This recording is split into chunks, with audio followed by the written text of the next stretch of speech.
Hello, student. Okay, so this is the lecture for Java Server Pages application development. Okay. So we're going to understand user requests, the anatomy of a URL, generating requests with a hyperlink, passing parameter in a query string, generating requests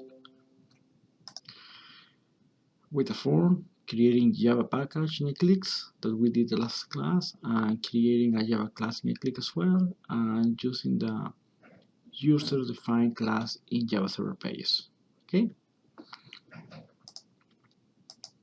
So first things, a user request. What is a user request? A user request consists of messages that contain information that can be gathered about user and their interaction with the browser.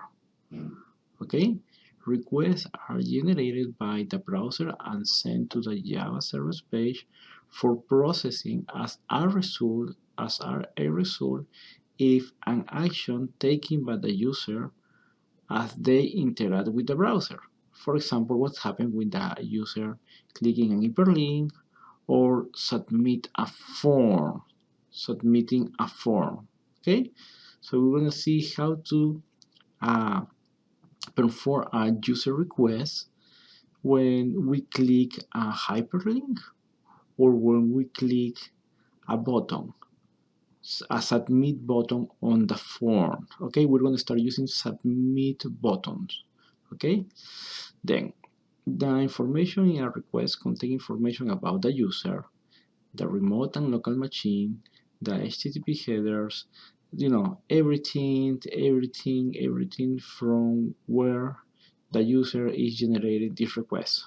All this information is accessible by the Java Server Pages through an implicit object request. Last class we talked about implicit objects, the object that already sees in Java Server Pages. So we're going to use an object request that is going to help us to handle the information that the user is submitting on the form or using hyperlinks to send to our Java Server Pages. Okay, so we were talking about requests. So requests contain the following information. Okay, when we pass the request to the Java Server page. Okay, so we are gonna use the URL. Okay, so we need to just define the anatomy of a URL. You have here the protocol like HTTP, the host like the IP for our server, the port, virtual path that is gonna be the name of our application in Eclipse. For example, I created my application, my app Spring 2020. So when I want to use my application in our server, I have to type http ://66.2 something colon 8080 slash my app Spring 2020, and here you can send like a value, a name that you want to query in your page. We're gonna see in some minutes about the query string, but it's a list of name of values paired based on the Java server page as an argument. So it means that we're gonna pass like an argument here. Okay, so you're gonna call something in your Java server page and you're gonna pass some data. Okay, but this data have to be, pairs. Okay, name and value.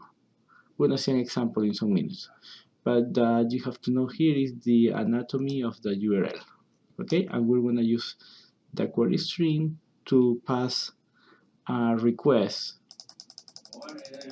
Okay, so these are some examples. Okay, this is our server, right? The port slash my Java server page app. This is the name of the application that we create in Eclipse, for example. And then this is the Java server page that I created, for example, request.jsp. You can call here my JSP.jsp, my first JSP page.jsp. Okay, this is the name for your page, your Java server page. And then the query string here. Remember I told you pairs, name value, okay, name and the value, and name and the value. This is the syntax. Okay, so the query string is everything after the question mark here. You see the question mark here? So this is the query string. Okay, and we are gonna use the query string when we wanna pass data to this Java server page. So you are invoking this Java server page and you're gonna pass in one parameter p1, and the value for p1 is the value that you state here. It could be now 5, 10, whatever. And another parameter here, you need the name and the value that you're gonna assign for parameter 2. Let's see an example. Okay, here you have request.jsp, okay, the query string. The parameter 1 is going to have the value 5, and the parameter 2 is going to have the value 3, correct? So what happened? When the user clicks this hyperlink, the browser generates a request that forward to request.jsp, request.jsp. The JSP will have access to the information in the request through the implicit request object. We're going to have a request object here. Okay, so we're going to do some example in some minutes. Okay, but this is the idea how we're going to interact with the Java server page. You are going to create a link mentioning the Java server page, and you have to pass parameters with values. Okay, now this is something static, right? We're going to be able to generate dynamic values here. This is just an example. And we're going to use, when we call the request.jsp, we're going to use an implicit object request to get the data that we are sending here. Okay. Okay, this is another example. Okay. Okay, we're gonna use get parameter. Okay, get parameter. When you use get parameter, okay, we're gonna get, for example, get parameter, and what is the name for this parameter? P1. What is the name for the other parameter? P2. Okay, so the get parameter that we're gonna use, okay, need some information. The name of the parameter. The name is not 5. This is a value. The name for the parameter is P1, and the name for the other parameter is P2. Okay, so let's gonna see example here. Okay, so we have here the request.jsp, correct? Let's see if I can. Okay, here. And so this is just an HTML page, okay, HTML page, okay, and then what happened? You create a link, and this link called the request.jsp, correct? It's a Java server page. The query string is here, and we pass for the parameter p1 the value 5, and for the parameter 2 we pass 3. Okay, and then, okay, this is the request HTML, and then when we click and in this link, correct? In this link, what is gonna happen? We're gonna send to request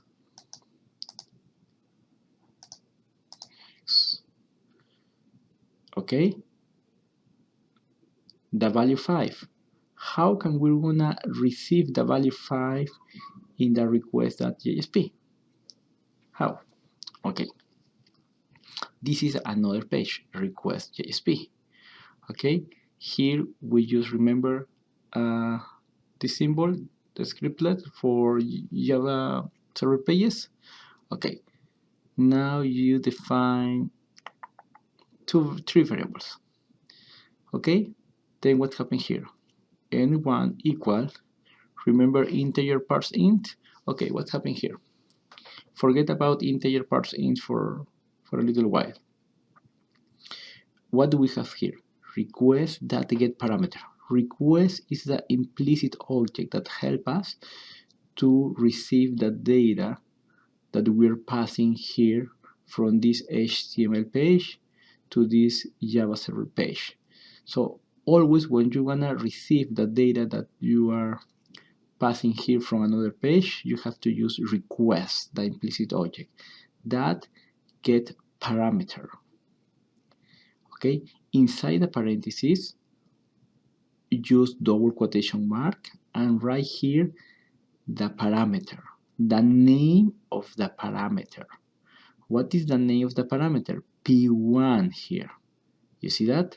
So now what happened? Request get parameter P1 is gonna return a string. Which string? 5. So the number 5 is gonna be treated as a string. So what do I need to do? Is if you wanna treat the 5 as a number, because you wanna do a math, in this example we wanna sum number 1 plus number 2. So this number 5 have to be parsed, right? We need to parse using integer that parse int the string that we're gonna have here. What is the string that we're gonna have here? The number 5, but with double quotation mark, right? So request get parameter P1, all this line inside the parentheses is gonna return the number 5 by using double quotation mark. This is the reason why we're using parse int. So all the result of this is gonna be 5 as a string. So we need to parse int and remove this double quotation mark and assign the number 5 to the variable N1. That's the same thing for that. So rule of thumb. So good practice when we use that get parameter, request that get parameter, you immediately are gonna know that all the data that we're gonna receive after executing that, returning after executing the requested parameter, is gonna be a string. If you need to do some math with the data, integer or double parse integer parse int or double parse double. Okay, if you wanna do some mathematical operation. If not, like you wanna receive name, last name, some data that you don't need to compute a calculation, don't worry, you don't need to parse. So you will need to receive here a string, correct? Now we're gonna receive integer values. Okay, we have to parse. Okay, the same thing for n2. n2 equal integer that parse int parentheses request get parameter p2, send the value 3 to p2 here. So request get parameter p2 is tell me, okay, what is the value that you are sending me with the parameter p2? 3. Okay, so you're gonna assign 3 there. Okay, so what happens if we request we call the Java server page using parameter p1 equal 10 and p3, correct? Do the math, okay? Okay, this is when we use links, but now we're gonna use something really nice. We're gonna use the forms, okay? Forms, the forms, and we're gonna add in the forms, okay, the property action and methods, okay? Action and methods. Okay, what happened here? In actions, okay, this property or parameter of the form declare the action to be taken when the form is submitted.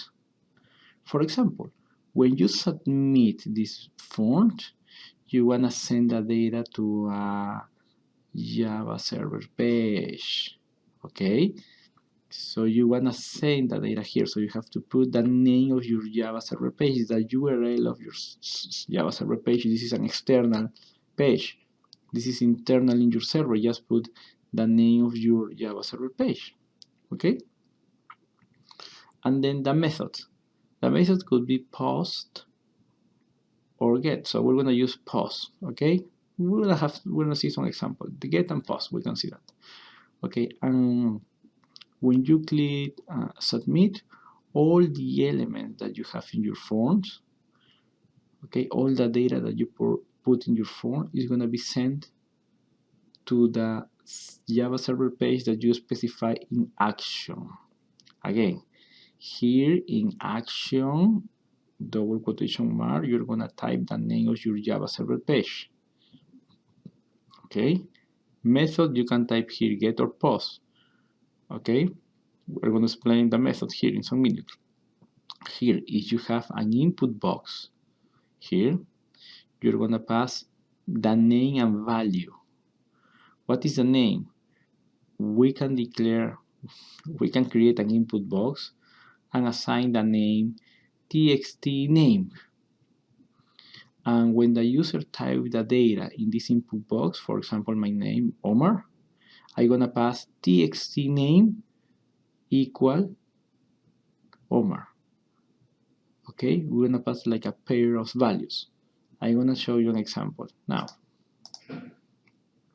Okay, you have an input box here, input type, text, name equal, in this case, name. So we're not assigning here an ID. Now we're going to assign a name, okay? And the name for this input text box is going to be just name, lowercase, okay? So when we submit the button, we're going to pass the parameter. What should be the name of the parameter?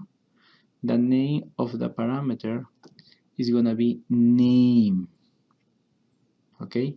Name, okay?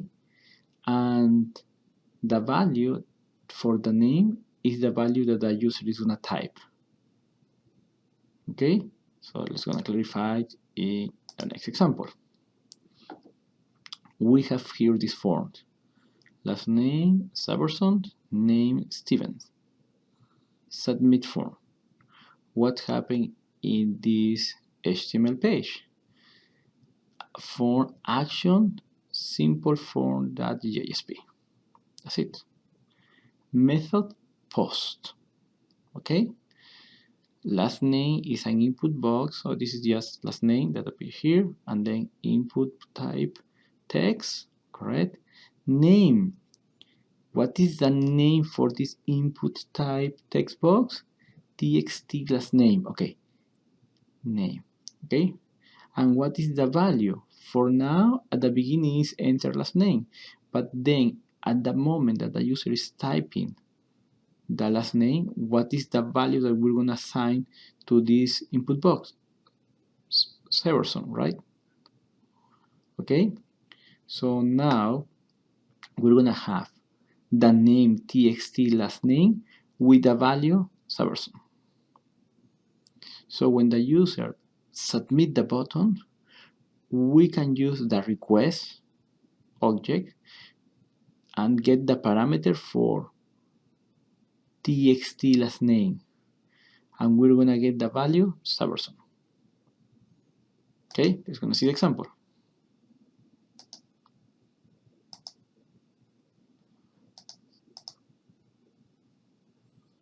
Text, the name is gonna be for this one Saberson, and for this one Steven. When you submit that, send the values to simple form JSP, right? See, simple form JSP. Okay, so here what happened. In simple form JSP, we create two string variables, name and last name. Okay, and then name is gonna be equal what? Request get parameter, parentheses, remember, this is the name for the input box. Okay, last name equal request get parameter, the name for the other input box. Here we have Steven, right? And then Saberson, right? So what happened here? We're gonna have in our variable here in the Java server page, name and last name, the data that the user entering in that form, right? So from the form we send the data here. We get the data using get parameter, request get parameter, and specifying the name of the parameter. And then what happened? Just print hello Steven Saberson, like this. Okay, so this is a simple example of what we're gonna do now, passing data from an HTML page to a Java server page. So receive values from txt name and txt last name with the request parameter, and assign to name and last name here. Okay, so let's gonna do a lab. Okay, so everyone have to download the credit card.html, and we're gonna create the Java server page to receive that information.